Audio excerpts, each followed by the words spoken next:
Saliba ने reportedly अपना extension Arsenal के साथ साइन कर लिया है। तो बहुत इंपॉर्टेंट चीज है ये, बिकॉज सलीबा की डेवलपमेंट देखने के बाद काफी सारे क्लब्स उनमें अब बहुत इंटरेस्टेड हो रहे थे और उनके कॉन्ट्रैक्ट में अब 2 ही साल बचे थे। या तो आर्सेनल उन्हें इसी समर में सेल करती, 2 साल जब उनके बचे हैं कॉन्ट्रैक्ट में, ताकि एक डिसेंट वैल्यू उनके लिए मिल सके, और अगर वो अपने फाइनल ईयर ऑफ कॉन्ट्रैक्ट में जाते अगले साल तो आर्सेनल डिसएडवांटेज में आ जाती और वहां पे आर्सेनल को या तो उन्हें कम फीस में बेचना पड़ता या 1 साल बाद उन्हें फ्री में जाने देना पड़ता। तो सलीबा का कॉन्ट्रैक्ट एक्सटेंशन बहुत इंपॉर्टेंट था, बट होना काफी मुश्किल था। मुश्किल क्यों था? बिकॉज सलीबा को आर्सेनल ने 1920 वाले सीजन में साइन किया था, 1920 के समर में, तो 3 साल हो चुके हैं तब से।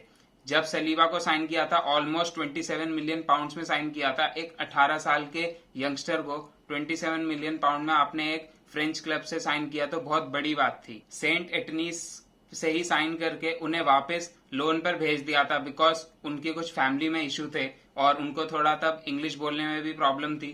तो आर्सेनल ने यह सही सोचा कि उनके लिए डेवलपमेंट के लिए उन्हें लोन पर भेजना सही रहेगा। उसके बाद जब वो वापस आए तो 6 महीने तक आर्सेनल उन्हें रजिस्टर नहीं कर पाई, जो कि मेरे ओपिनियन में एक बहुत बड़ी मिस्टेक थी आर्सेनल के बोर्ड की तरफ से। आर्सेनल ने वापस उन्हें नीस के साथ एक और 6 महीने के लोन पर भेज दिया। उसके बाद जब वो वहां से भी वापस आए, देखने वाली बात यह है कि उन्होंने अपने दोनों लोन्स में काफी अच्छी परफॉर्मेंस करी थी। उसके बाद आर्सेनल ने उन्हें एक और लोन पर भेज दिया ओलंपिक मार्से के साथ, और जहां पर वो young player of the season बने पूरी लीग के, और उसके साथ साथ टीम ऑफ द सीजन में भी थे। तो सलीबा का डेवलपमेंट बहुत बढ़िया रहा है, फ्रेंच नेशनल टीम में भी आ चुके हैं अब वो, और एक बहुत one of the highly rated centre back बन चुके हैं, एस्टैब्लिश सेंटर बैक बन चुके हैं एक तरीके से, जबकि अभी सिर्फ 21 साल के हैं और one of the hottest prospect हैं in the centre back position. तो आर्सेनल अगर ऐसे प्रोस्पेक्ट को अपने हाथ से जाने देती ऐसे इंपॉर्टेंट टाइम पे अपने प्रोजेक्ट के, जहां पर कि अभी हमें जितने भी यंग टैलेंट है उन्हें रख के रखना है अपने पास, बिकॉज धीरे धीरे हमें प्रोग्रेस दिख रही है आर्सेनल के प्रोजेक्ट में, और अगर इस टाइम पे आपके जो यंग टैलेंट्स हैं वो आपको छोड़कर जाने लग जाएंगे तो आपका प्रोसेस कुछ नहीं बचेगा। आर्सेनल ने लास्ट विंडो 150 मिलियन खर्च किए, इस विंडो भी ऑलमोस्ट 150 से 200 मिलियन खर्च करने वाली है। क्यों? बिकॉज वो अपनी टीम को एक टॉप टीम बनाना चाह रहे हैं। आपके पास यंगस्टर्स आ चुके हैं, आप star player type Gabriel Jesus ला रहे हैं, अच्छी अच्छी टीमों से जिनचेंको ला रहे हैं, फाबियो वियरा साइन कर रहे हैं आप, तो आप अपनी टीम को एक स्ट्रॉन्ग टीम में कन्वर्ट कर रहे हैं। तो ऐसे मूवमेंट पे आपको अपने सारे यंगस्टर्स को अपने पास रखने की जरूरत है एटलीस्ट 3 से 4 साल के लिए, जब तक आप वापस एलिट लेवल पे ना बन जाएं और टाइटल्स के लिए आप compete करें ऑन अ रेगुलर बेसिस। तो सलीबा के लिए कॉन्ट्रैक्ट एक्सटेंशन काफी इंपॉर्टेंट है। तो अभी लेकिन न्यूज सिर्फ फ्रेडी पैक्सन की तरफ से आई है, एक जर्नलिस्ट है, लेकिन इस विंडो में ये बहुत रिलायबल रहे हैं आर्सेनल के अराउंड। आर्सेनल के इंटरनल काफी सारी चीजें इन्होंने रिपोर्ट करी हैं और सबसे पहले रिपोर्ट करी हैं, तो मेरे ख्याल से तो इन पे बिलीव कर लेना चाहिए।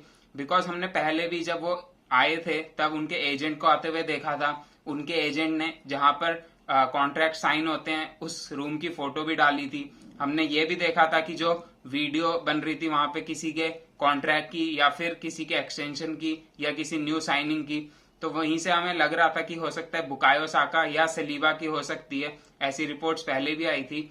तो फ्रेडी पैक्सन ने भी यही रिपोर्ट किया है कि आर्सेनल ने कॉन्ट्रैक्ट एक्सटेंशन साइन करवा लिया है सलीबा से, बस अब अनाउंसमेंट की देरी है, सब कुछ हो चुका है, फोटोज वीडियोस। तो काफी इंटरेस्टिंग रहेगा कि आर्सेनल कब अनाउंस करती है, और अगर ये न्यूज खराब निकली तो फिर तो फ्रेडी पैक्सन पे लोग चढ़ेंगे ही। बट मुझे जहां तक लग रहा है कि ये न्यूज काफी रिलायबल है, और फ्रेडी पैक्सन का जितना अच्छा रिकॉर्ड रहा इस विंडो में, मुझे नहीं लगता कि वो कोई ऐसी मनगढ़ंत बातें लिखेंगे। अगर आपने इस वीडियो को अभी तक लाइक नहीं किया है तो लाइक कर दीजिए and subscribe to the channel as well for more Arsenal and football related content. अगली न्यूज पे बढ़े तो आर्थर मेलो से आर्सेनल के लिंक खत्म नहीं हो रहे हैं। तो आज भी काफी सारे लिंक्स आए हैं सुबह से आर्सेनल को आर्थर मेलो से रिलेट करते हुए।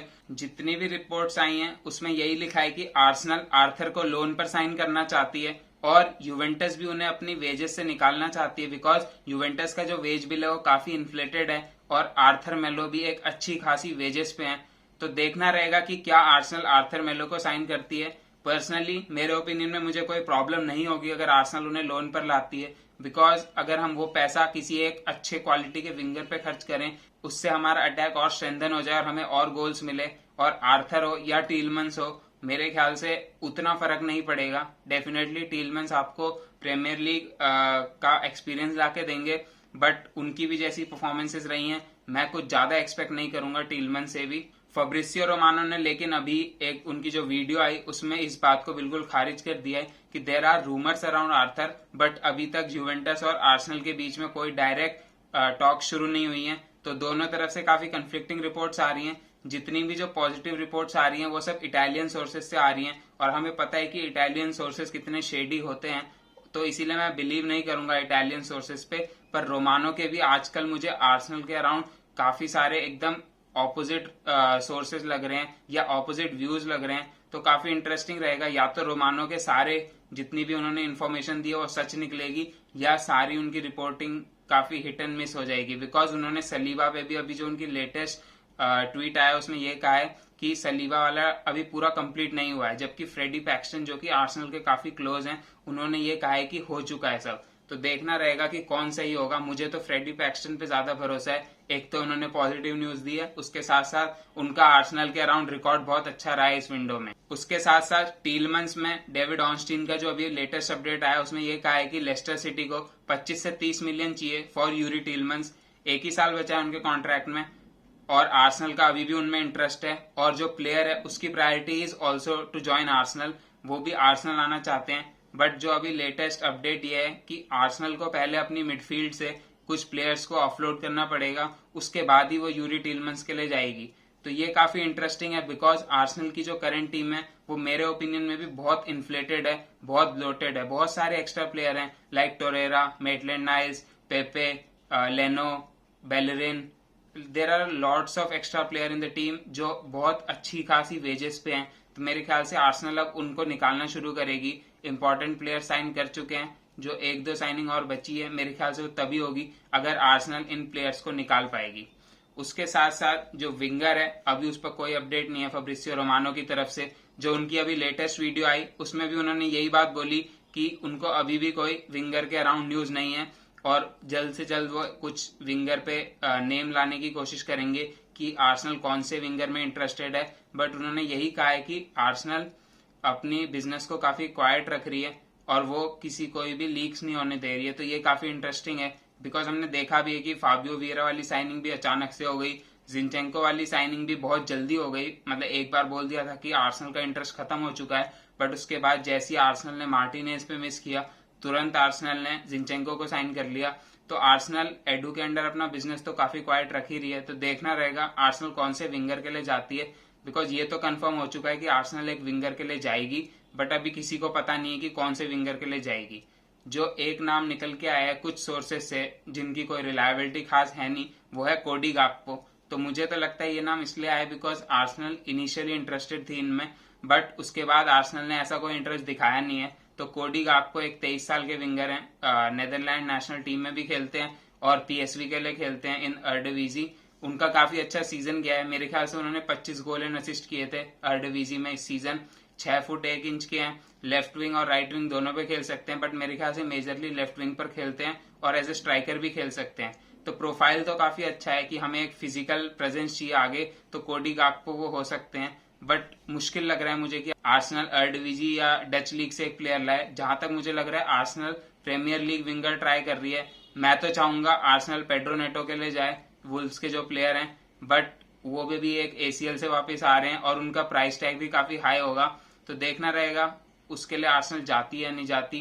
ट्रोसार्ड ब्राइटन के, उनसे भी आर्सेनल लिंक हुई थी, तो इंटरेस्टिंग रहेगा क्या ट्रोसार्ड के लिए जाती है। आपको वो क्वालिटी तो नहीं मिलेगी शायद उनमें, बिकॉज अब वो 27-28 साल के हो गए हैं और उन्होंने एज सच कुछ ऐसे रिकॉर्ड्स नहीं तोड़े हैं। बट आपको एक कंसिस्टेंट परफॉर्मर मिलेगा जिसने प्रीमियर लीग में 2-3 साल तक परफॉर्म कर रखा है। आज की वीडियो में इतना ही, मिलता हूँ अगली वीडियो में, तब तक के लिए take care and good bye.